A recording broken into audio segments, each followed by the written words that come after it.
Hello, everyone. I am double dipping on you this morning. That's right, folks. SimplySuperDave coming at you with just a thought of the day. I know the last podcast I told a story about how I exited the military and that whole little military experience. There will be a lot of references to that. That was a very, you don't need to put a whole lot of time to create memories. That's all I got to say. Some people can go 20 years working at a job and not have as many memories as I had in those 10 months in that experience. So check out the last podcast because there'll be more from that. The thought of the day is this. I don't know if this is actually factual, but reports and news stories that I have read of credible sources,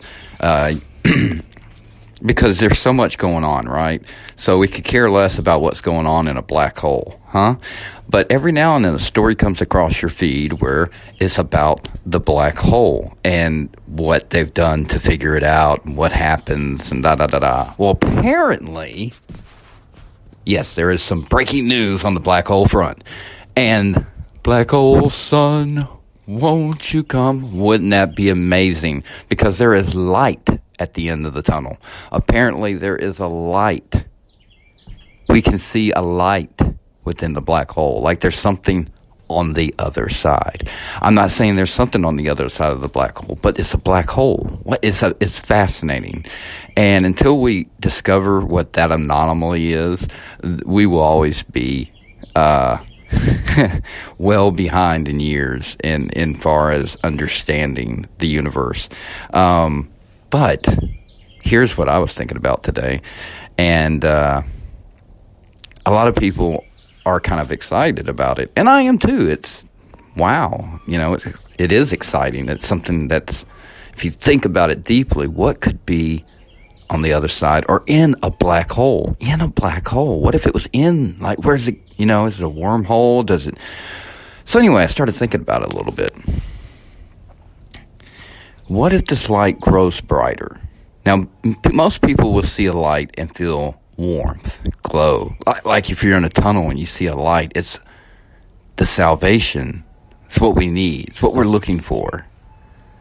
But what if it's, think about it. What in the fuck could be that bright or burning that bright to be seen through a black hole? No offense, but that's kind of scary in a way. Think about it. What if that's not a light at the end of the tunnel? What if that's a freight train headed your way? Yeah, I'm sure No Leaf Clover jumped to everybody's mind. Great song, by the way. I'm not going to say the name of the band because they don't need it, and then plus they'll probably sue me. But I love the idea of this. Fascinated me. What if this light comes through? What if it's something that's generational? What I mean, and I'm not talking about like and generations can span the lifespan of whatever it is. And when it comes to the universe, if it's infinite, if it's got generations to it, like everything else, even trees, generation ring, us, everything grows, everything expands till it can't, and then it dies. Okay. What if this second coming of light, I did say second coming, is just what it is, a second coming, or the third, fourth, fifth, who knows? As we've seen through history of the planet, as we dig deeper in it and uncover the dirt and move it around a little bit, we have seen there has been civilizations that have been here way before we started recording things. So, that's why my faith in the Bible is more of a historic value and lessons on how to be a human and deal with emotions. That's what the Bible is. Everything that could possibly happen to you, death, pain, betrayal, love, happiness, everything, meaning of life, questions that you would ask yourself, all come from every Bible. I'm not knocking just the holy, King James Version. And right there, that's what always made me question the Bible. It's the King James Version. So it's someone's version of the Bible. And so where is the original copy at? That's what I like to know. And what the truth is, folks, and then what most people always blows my mind when they don't realize is that this book was put together. You know, a lot of life and a lot of people, if you believe in this book completely and literally, which you should not do with any book, by the way,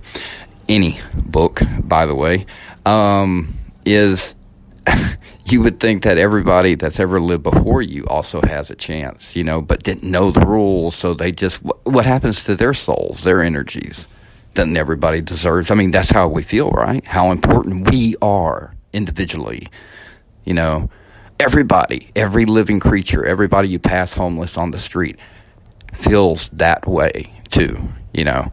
So what if this is the second coming? But in the Bible, see, this is where I do believe in the Bible, because I believe they transitioned what they saw, what they experienced, in the way they only knew how to explain it. Very basic, okay? So I don't disbelieve in the Bible at all. 100% believe in it. Noah's Ark, all of it, I do. As far as trying to explain the scientific explanations, black holes and the thing in the universe that we are all surrounded by, and we're just a speck on a speck, well, there's no way. That's what science does today for us. It is our Bible today. And so for me, when people say there's a difference, a separation, science disproves God, science on a daily basis proves God exists to me. If anything else, if it wasn't for science, I would have never realized what energy really was and how it is everywhere around us. There is a kid somewhere that's now disappeared, says that he could harness energy from his room. Just a box sitting there, whatever he built. But we will never get to know because the kid went missing. But he... Apparently, this technology does exist, apparently, and even if he did die or whatever happened to him, I'm sure someone got the information. But the thing is, there's certain people out there that see it in a way that other 99.99% can't. But when those voices are silenced or taken away, maybe he's in protective, maybe his identity's changed, he's at a school right now learning, you know, who knows, he's taken care of because they want that technology, hopefully. Because that's moving forward. That's realizing that you can harness energy not through the basic humanoid ways that we have for hundreds and hundreds of years. And I say humanoid because it's basic, it's physical. These people figure out how to make a machine where you do nothing at all, harnesses from pure air around you. Air. Energy is in the air. Everything around you is surrounded by energy. Now, once you leave this big gravity ball of mixture that makes, I mean, think about it. We are in a big bubble. Okay? Imagine the universe is a fish tank and you're in an air bubble living in a piece of mold that's formed into a little rock. And on this little rock is a lot of life living on it. Little microbes running around, little viruses. That's you. Now, come outside that little air bubble, floating in that big tank of water. There's a lot of other air bubbles bouncing around. I'm sure there's a lot of other things out and about. Let's hope the fish tank's empty. That's all I'm saying. But what it looks like right now with this light on the other side of the black hole, hopefully it's another world. Maybe it's just... But what I hope the most is that it's full of love and laughter. So it can wipe out all this wipe out all this hate and fear that we got running around on this little rock that we're on. Just a thought of the day. I know it's a little venturous there. Hopefully I didn't get too deep. But this is a double dip for you. It is Friday, so I really am in a good mood. And I hope everybody has a fantastic weekend. And go after it with that love and laughter. And conquer that hate and fear. And be a conqueror this weekend. Because you never know when that bright light in the sky is going to get too bright for your ass.